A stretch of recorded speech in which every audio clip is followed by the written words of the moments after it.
Hello, everyone. My name is Jesse Wieland. I'm the Associate Director at the Office of National Fellowships. She's not on camera, but to introduce yourself. Oh, hi everyone. I'm Bonnie Garcia. Wow. Bonnie is echoing. Hi everyone. My name is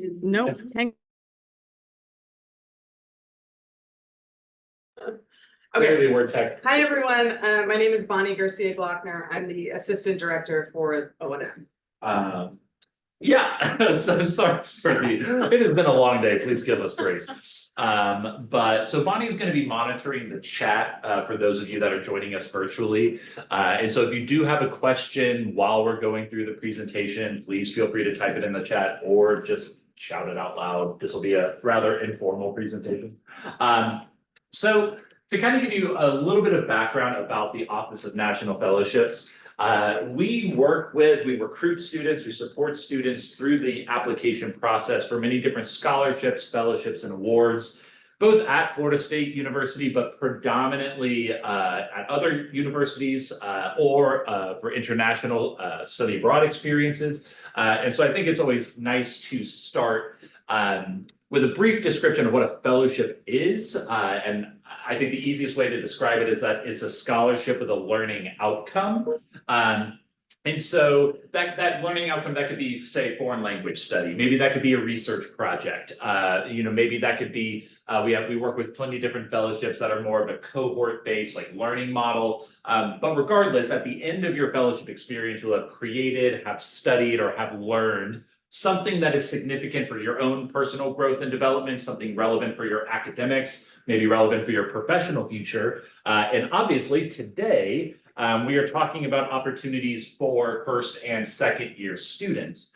And those fellowships are typically looking at building that foundation for your resume, helping you get the experience that you need. So maybe as a junior, as a senior, maybe I'm considering an honors in the major thesis. Maybe I'm considering a research project or a DIS project with my faculty. Maybe I'm applying to, some of these postgraduate fellowships that our office works with, which could fund a master's degree or fund a full year abroad, doing something in your field. But regardless, these first and second year fellowships are about building that foundation and helping you discover what it is that you're passionate about. Because, for some students, I could be, a bio major, maybe I'm pre-med, broadly speaking, but then, when I sit down and think about, okay, what area of medicine am I truly passionate about? What types of patients am I hoping to work for? When I start getting at those more specific questions, that can be difficult to answer. And sometimes you don't know until you do. Like, for example, I was an education major as an undergrad at Florida State. Eventually, it took me about a year and a half, 2 years to find out that I wanted to be an education major. And I studied social science education, thought I wanted to teach high school. And it wasn't until I was actually in the high school classroom and actively teaching that I realized I love education and I love my students, but I do not want to work at a high school. And so that, caused me to do some reflection, eventually go back for my graduate degree in higher education, but that is a story for another time. Today, we are talking about fellowships that might be relevant to you in this room or online. And so one of the more recognizable names when it comes to fellowships in general is typically Fulbright. Even for students that maybe they're unfamiliar with what it is, it's like, I know it's some sort of educational experience or, something like that. And so for our larger Fulbright, meaning the ones that seniors, graduate students, alumni apply for, that is for that full year abroad to earn a master's degree at usually no cost to yourself. Pursue a English teaching assistantship with a partner teacher, pursue a creative art project or a research project. There are Fulbrights in over 140 different countries that are all focused on intercultural exchange through your academic medium. Now, the Fulbright US-UK Summer Institutes, that was a program that was created specifically for lower division students, students in their first and second year that have an interest in learning about another country, another culture, through that same academic lens. And so the nice thing about these summer institutes is that they change every year. Their partnership institutions will vary, the curriculum will vary at that institute. And we'll get into that in just a second. Kind of the brief rundown for what this is. It's a fully paid summer in the United Kingdom, 3 to 6 weeks long.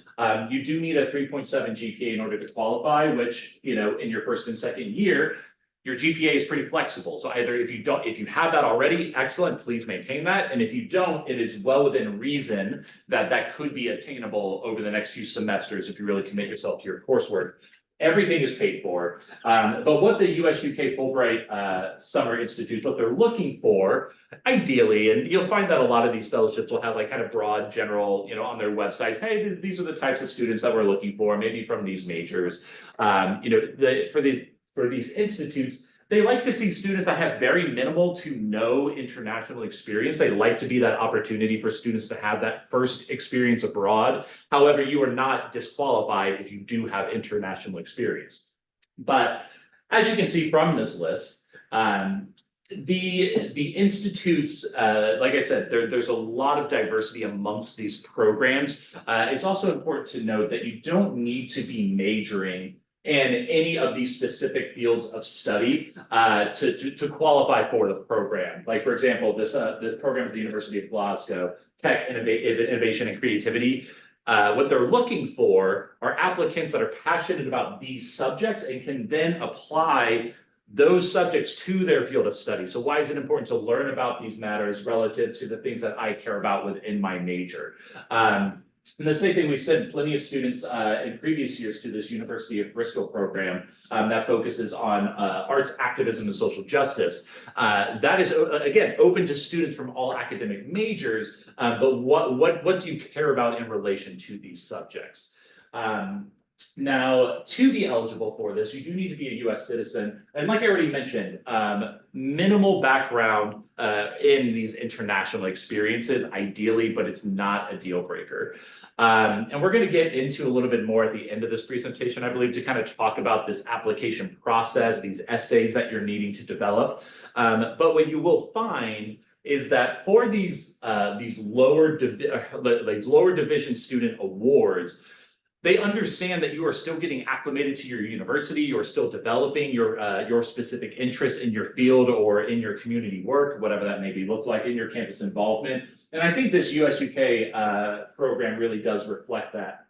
So you do have I believe it's an 800-word personal statement that you need to write. Is just tell me a story about you, but make it relevant, obviously, to the program that you're applying to, some of the themes, you know, of that institute, but they do want to know about you, your story, your interests. They also ask you another 800-word essay that you need to write, is a current events essay. And that's, again, something that you can pick in relation to the topic of the institute that you're applying to, but they're wanting to analyze your ability to think critically about these issues and to understand how it doesn't just relate to you and your interests, but how does this impact your communities, both maybe in Leon County or back home? How does this impact your field of study? And so they're looking for that creative thought. And then you have two shorter essays, I believe, are both around like 300, 400 words that delve into, okay, so why did you choose this specific institute? And then there's another one that I believe is about an example of leadership, if I'm not mistaken. But again, you know, these fellowships are going to be asking different iterations of the same questions. It's all going to be about who are you? Why do you want this? What do you care about? And so if you can do that for one application, and this is obviously the first one we're talking about, we'll get into many others, then you can do it for all of these other fellowships. And so typical deadline is going to be in early February.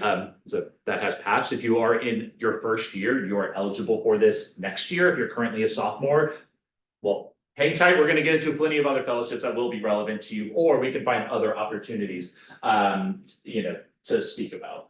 Now, one that is, and of course, any questions about the US UK Summer Institute as we're going through? I should have prefaced this presentation that this might be a little bit of information overload, but you are not being quizzed on this at the end of this presentation. This is purely to give you a little bit of a sample size of what we work with. And then if that award sounds interesting to you, write down the name of it, write down maybe the general deadline, come in and talk to us. And if you do miss something, this is gonna be posted to YouTube and you're gonna get a link to it, so. Yeah, so if you don't want to take notes, like, Just that's fine too.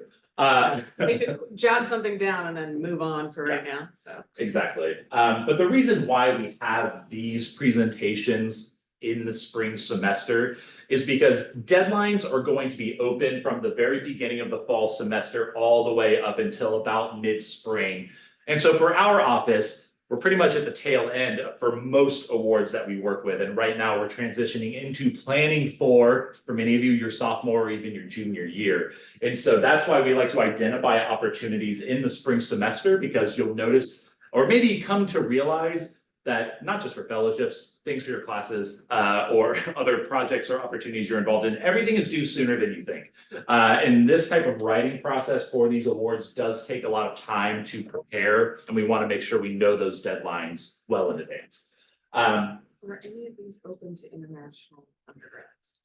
There are some of these fellowships will be open for international students, but because depending on eligibility, some will require US citizenship, but then others will just require that you are a matriculated student. And so we also have a list in our K Drive that we can send to you. So if you are an international student, please email us separately and we can get you that list for scholarships that you're eligible for. But that's why, and this is a conversation we can circle back to at the end of the presentation. But if you're not eligible for any of these nationally competitive awards that we're talking about, you're a Florida State student. You're eligible for all of the programs and opportunities as a student here. And so we can also talk about that as well, because we also partner with the Center for Undergraduate Research and Academic Engagement at Florida State. There's plenty of scholarships there to get involved, as well as other partners on campus as well. That's a very good question. Now, speaking of deadlines, this one is fresh on my mind because it is due Thursday. So no expectation that you apply to this cycle, but the Benjamin A. Gilman Scholarship, International Scholarship specifically. Sorry, let me minimize some of this so I can see a little bit better. Not that, or maybe it's just not going to go away until I clear it. There we go. Cool. So the nice thing about the Gilman Scholarship is that it has both a fall and spring deadline. But the Gilman Scholarship was created, I think, right around 2000, 2001. But it was created specifically to help students of high financial need pursue international study experiences. So one of the eligibility criteria for Gilman is that you are receiving a federal Pell Grant either at the time of application or during your international experience. And so the reason that they have these fall and spring deadlines is because they want to make international study as accessible as possible to undergraduate students. And so, for example, this deadline on Thursday, that is for any program that begins May 1st of this year through, March 1st of next year of 2025. So you have a full year in advance after that deadline to start your program. So if I'm applying for this March 7th deadline, that is for summer programs, fall 2024 programs, or spring 2025 programs. If I apply in October, this coming fall, that is for spring 2025, summer 2025, fall. So you kind of get the picture. And so the benefit of that is that if I know, say, like, I want to study abroad next spring, I have essentially a 2-for-1 opportunity to apply for funding. So if I apply for the spring deadline, I get funding, great. I have 4, 5, 6 months to then, apply to other scholarships, maybe save a little bit of funding and make sure that that is a more affordable experience. And if I don't get nominated, I can reapply for that deadline in October. So essentially to kind of get through some of what this is, it's up to $5,000 that you can apply towards a program if you're choosing. Gilman cares less what you do and more that it has value to your academics, to your research, to your own growth and development. So I've worked with students that have, I want to go to Florida State University's Study Center in Valencia, Spain. Here are the classes that I'm taking. Here's why it's relevant to me. Fantastic. I've had students that are like, I'm studying public health and there is a community organization in Ghana that I want to go to because I'll be able to shadow doctors, learn about communities that have difficulty accessing healthcare. Fantastic. That's an opportunity. So we are sending students on Gilman scholarships anywhere from Latin and South America to Europe, to Africa, to Southeast Asia. It's open to any country that is listed as let me make sure I can switch slides, that is listed as a level 1 or 2, according to the US Department of State. Again, we can get into the nitty gritty in a one-on-one meeting, but it's open to many different countries throughout the world. So like I said, it does require that you receive a Pell Grant, does require US citizenship. You do need to be an undergraduate, but you're open to that from your very first semester at Florida State until your very last semester. So as long as you're in good standing, but I've never had an issue with a student where that's come into question, but I'm happy to talk to you about that in a one-on-one meeting if you do have questions. Now the program does need to be at least 1 week in duration, so like spring break trips are eligible, and Florida State has great programs for that. It is also open to full academic years or just fall, spring, or summer semester. So again, they try to be as flexible as possible to make sure that you find a program that is relevant to your studies and what you would like to do. No letters of recommendation. And again, that is part of why that exists, is to accommodate first and second year students who are building these relationships with their faculty and staff on campus. They know that takes time, and they don't want that to be an inhibiting factor for anyone applying. Now, the base level Gilman scholarship, that one that is up to $5,000, there are a few other caveat awards that you can apply to if it's relevant to what you're doing abroad.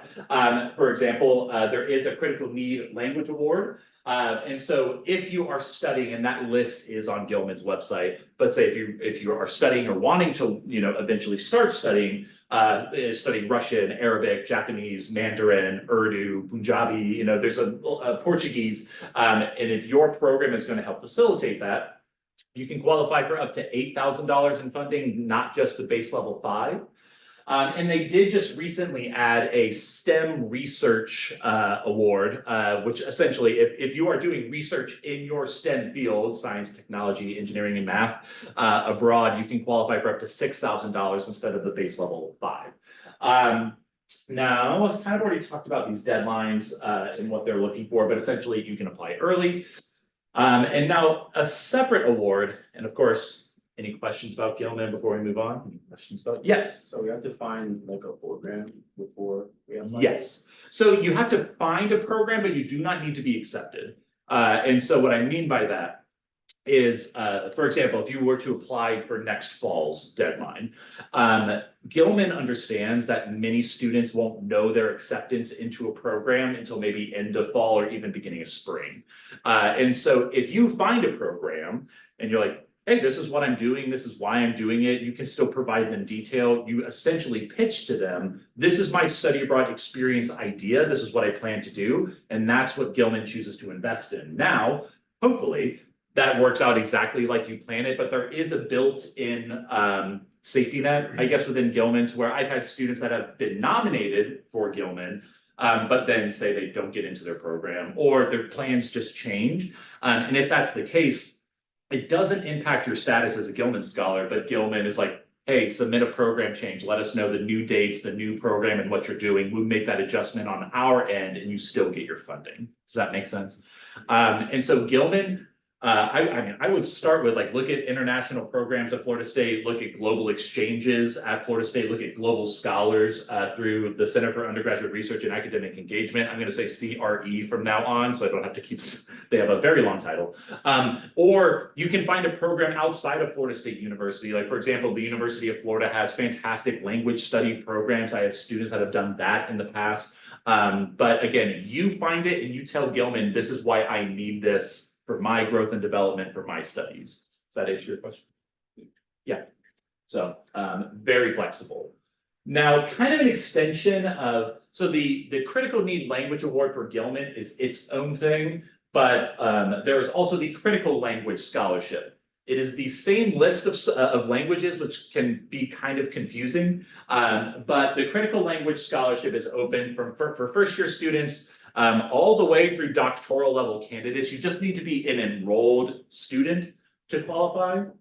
And now, but CLS really tries to, on their website, really pitch themselves as less of a study abroad experience. Like, unfortunately, we're not going to be sipping wine in, Italy, and if you can find those opportunities, you should take them. But they really try to pitch it as like, hey, this is we do incorporate like fun things into the program, but this is a very rigorous academic experience. Like, you applied to this because you recognize I need better proficiency in the language that I'm applying to, and I need it now. So I've had students that, have applied as, for example, as fourth year seniors or fifth year seniors, that are enrolling or matriculating into graduate school the following semester. And it's like, look, I have a decent level in the language, but it needs to be better. And I need this now in order to prepare myself.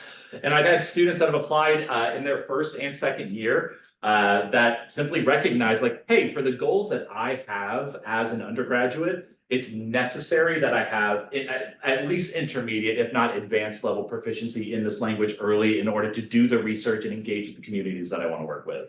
And so you pitch that to CLS. And as you can see, well, that's the list of the languages. Most of them do not require that you have any prior study or experience in the language. You just need to know why it's important for your academic and professional goals. Arabic, Korean, Chinese, and Russian do require 1 year, but for example, if I am taking that Arabic 1 class next fall, you're still eligible to apply because by the time you would start that following summer, you will, in theory, have taken Arabic 1 and Arabic 1B or 2, whatever you would take in the spring semester before you would go. So this is simply by the time that you start. And Japanese is the only language that requires at least 2 years of study. Now, if you are a heritage speaker or you have some familiarity with the language, but I don't have the formal coursework, maybe I studied it in high school, there are caveats to where you still qualify, but that's something that we would need to talk about, or you can reach out to CLS directly. But list of the eligibility requirements. But again, I'm not going to get into all the detail. This one does have 2 letters of recommendation, which is different from Gilman. So if you qualify for Gilman, you should apply to the CNLA, the Critical Need Language Award first, and then maybe subsequently, if you can't get the letters now, then apply for CLS. But the questions that they're asking, again, very similar to the other opportunities that we work with. Why do you need this language proficiency? What is your experience with the language? How have you engaged with communities that are different from yourself? Those are some of the questions that they're going to be asking in those essays. Does that make sense? Any questions about CLS before we get into some STEM fellowships?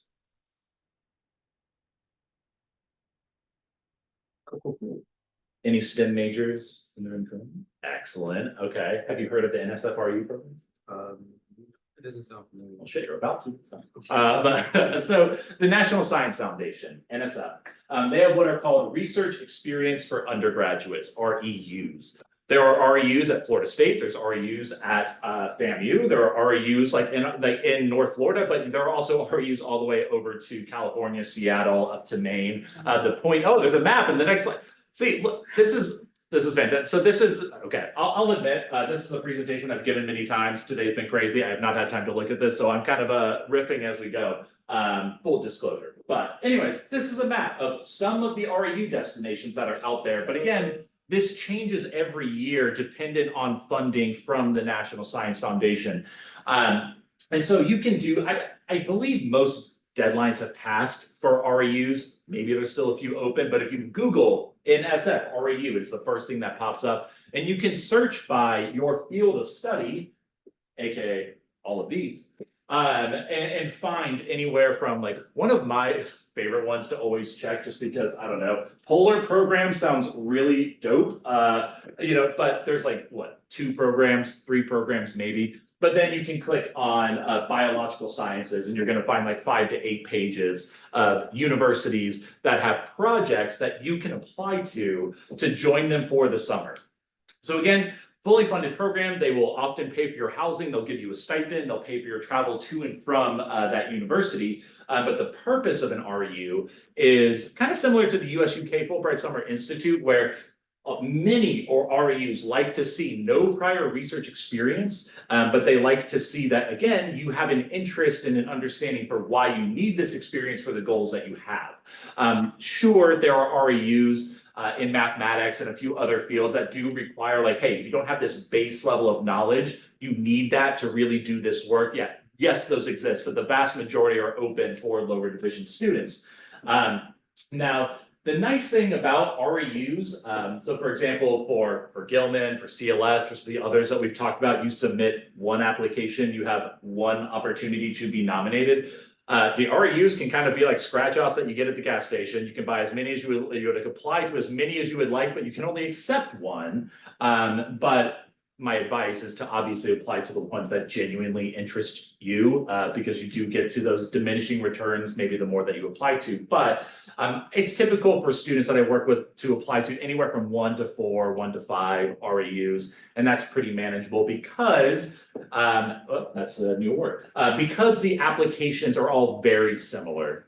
Now, the REUs are, every university has a different process. Some may ask you for 1 letter of recommendation, 2 letters of recommendation, 1 2-page essay, 3 500-word essays. Like, that aspect will vary. But again, the nature of the questions that they're asking you don't.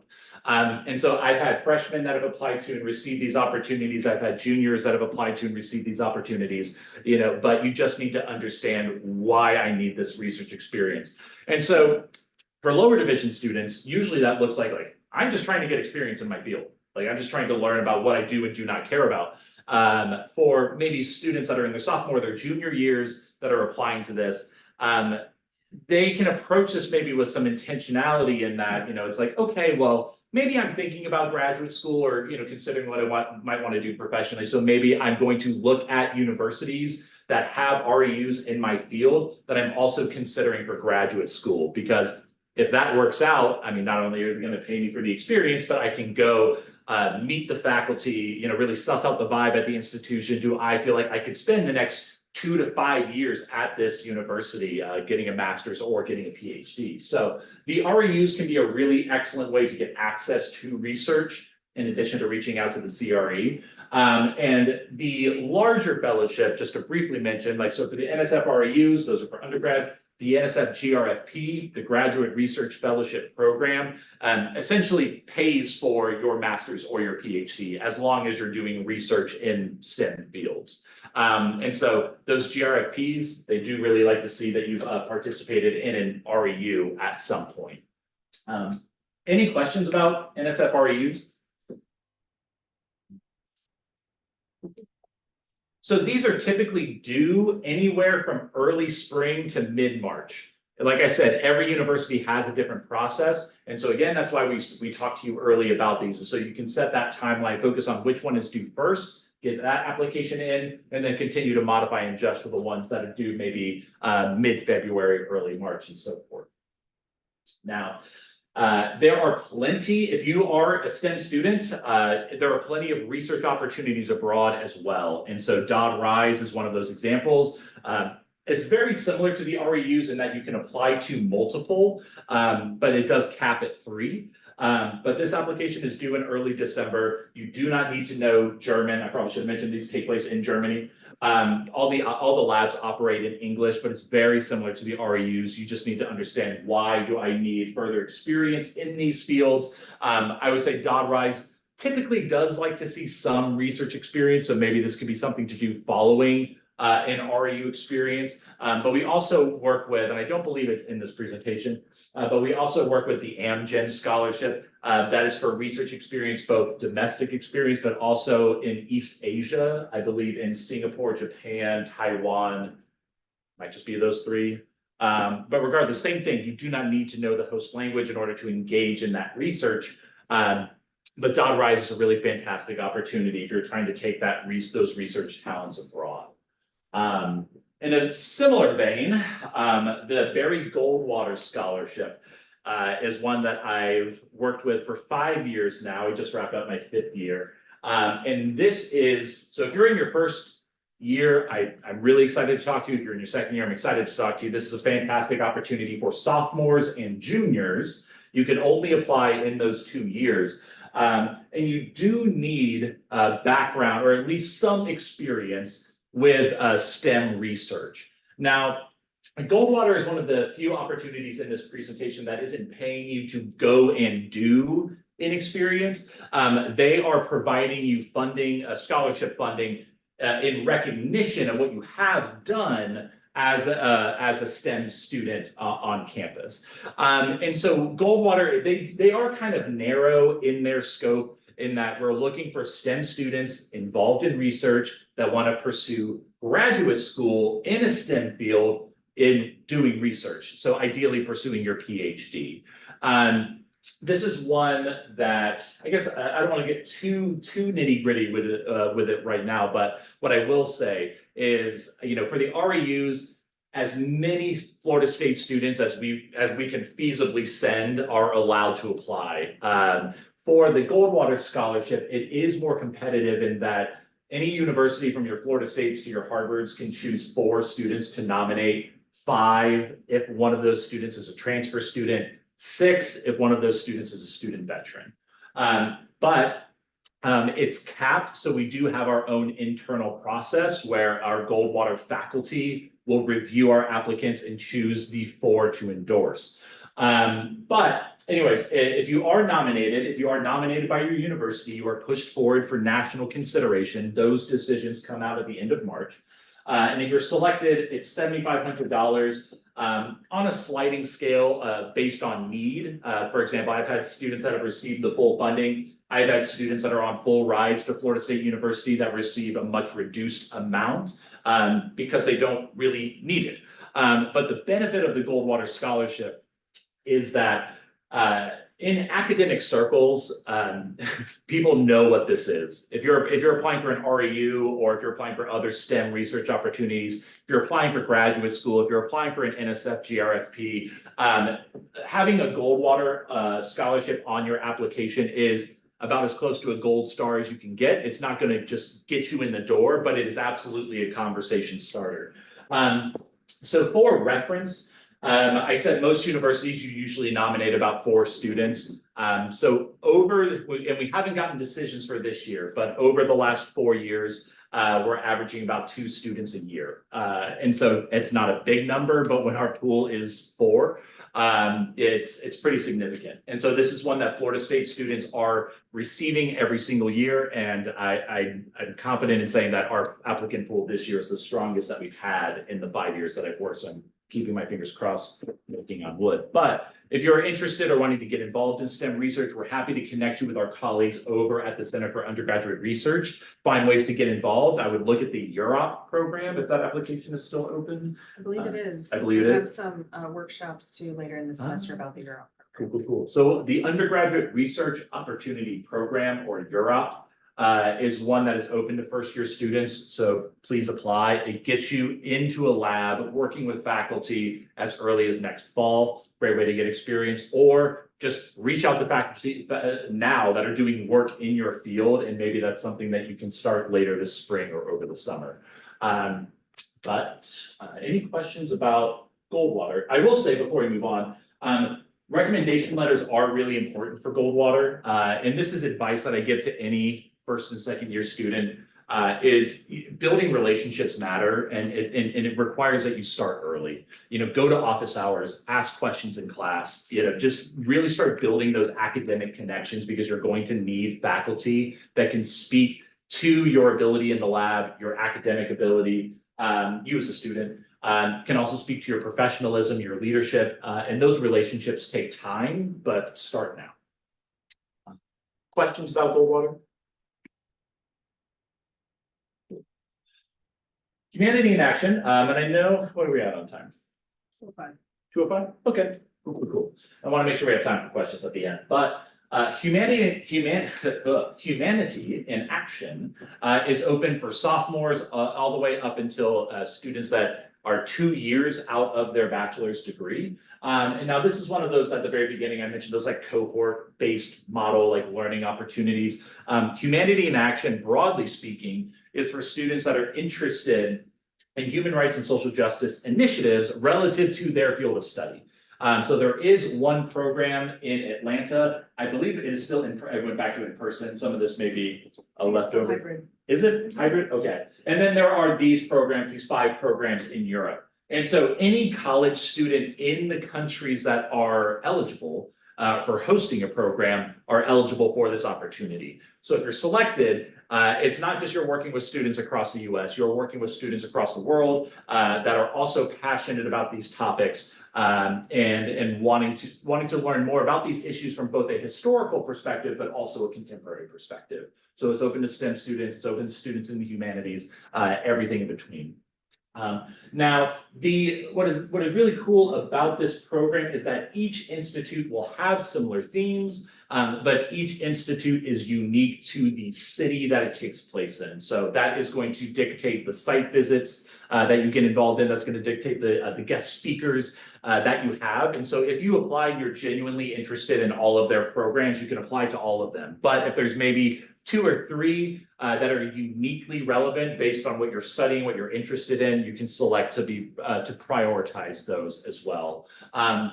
This is one that in the past, the application varied greatly because the questions, the prompts, materials that you reviewed were very current, but I believe they have since changed to a consistent application. And I think this year was the first year that they did that. So, but again, they're still looking for personal statements. They're still looking for you to talk about current events and current issues. But there is also an action project on the back end of this. So if you're nominated, you have the next academic year to do a project of your own design related to the issues that you're talking about, related to your field of study that is rooted in your community. So there's a lot of flexibility with that project. And if you go to their website, you can actually see past action projects, so you can get an idea of how other people have approached, that topic.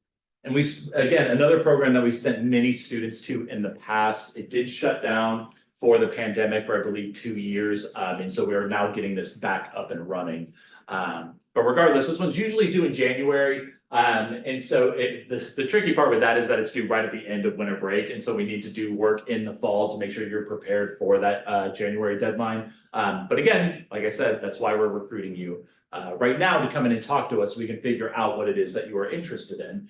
And so if any of those, or conversely, if none of those sound interesting to you, I would still encourage you to go to our website because we have so many other different opportunities that are listed. And so if you go by our student fellowships tab, you can search by I'm a freshman, I'm a sophomore at Florida State University, or I can search by my field of study, or I can search by how I might identify, and I can find a list of scholarships and fellowship opportunities that you might be interested in applying for next year. And that website is ONF, our office, .fsu.edu.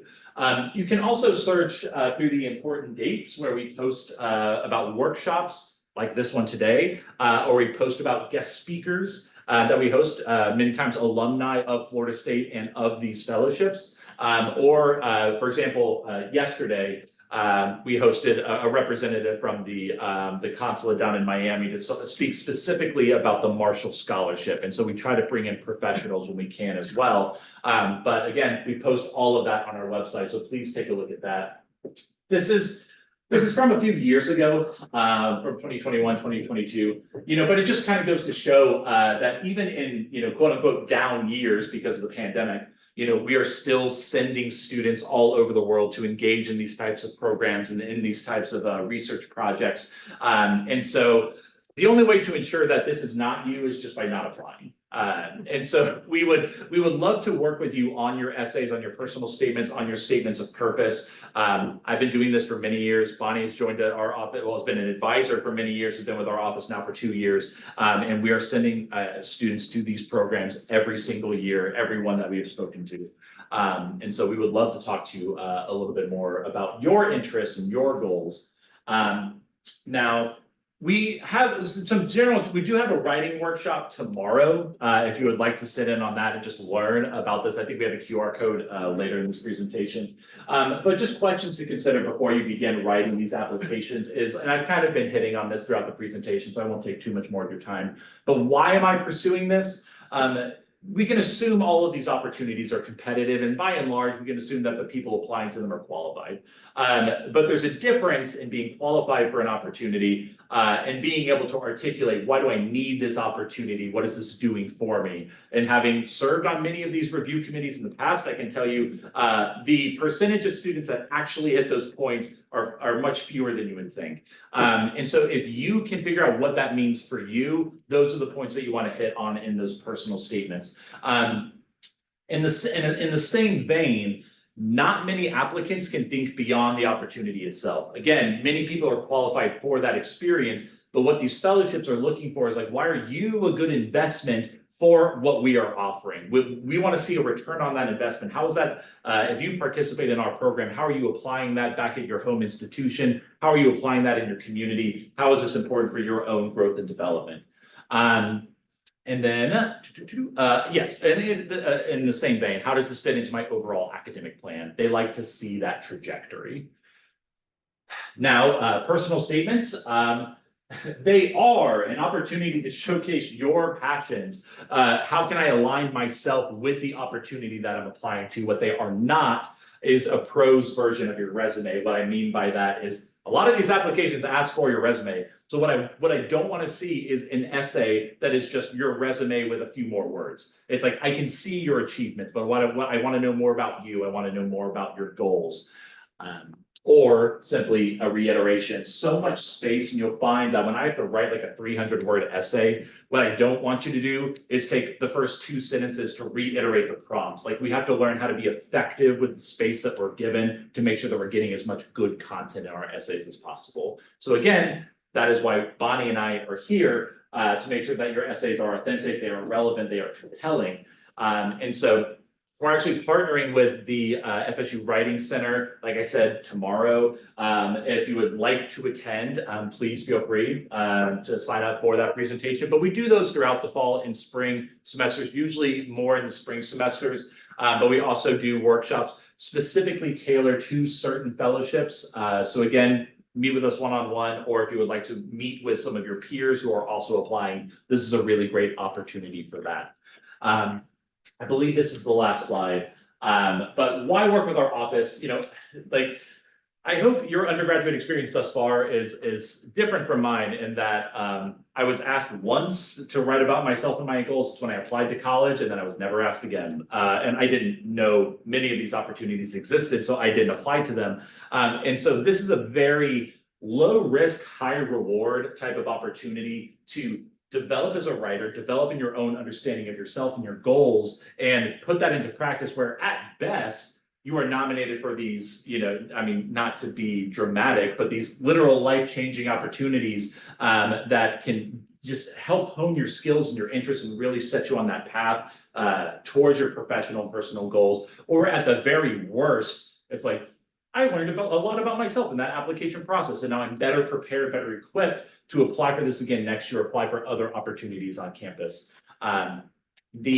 The clarity that you gain, and this is, again, working from students, I believe this is my 8th year, it's been a minute that I've been in the office. So I've seen full classes of students that have come in as freshmen where it's like, I don't know what I want to do. I just want to get involved, to students that are now, you know, studying in Uzbekistan. If I can always talk about Aria, I will sing her praises forever, one of my favorite students. You know, so you never know where these opportunities can take you. You know, so again, why not try? Why not apply? Preparing yourself for post-grad opportunities, professional school, all of that. But building your campus network, as I hit on already, getting those letters of recommendation, finding faculty in your field that can work with you, speak to your abilities is so important. And that starts right now. And again, these opportunities are all very similar to one another in terms of what you are having to write, what they're asking you. So you'll find that, there are maybe a few fellowships I can apply to in the fall, maybe a few that I can apply to in the spring to hopefully give myself options in the spring semester for what I ultimately choose to do. And when I balance that with opportunities at Florida State, either through my department, through the undergraduate research office, through the honors college, whatever that may be, you will find that even if I get none of the fellowships that I applied to, that process, that writing process is going to be very relevant for those campus experiences. And those are still going to be developing your knowledge and skill anyway, and make you more prepared for these opportunities in the future. So just to kind of briefly touch on things that we have coming up. We do have our personal writing workshop tomorrow at 2 p.m. We also have this Thursday, and this is more so geared towards upper division students, but again, it's never too early to learn more about it. But if you're interested in graduate study in the United Kingdom, we have a workshop to go over some of those fellowships. We also have that's going to be on March 7th, this Thursday at 1 p.m.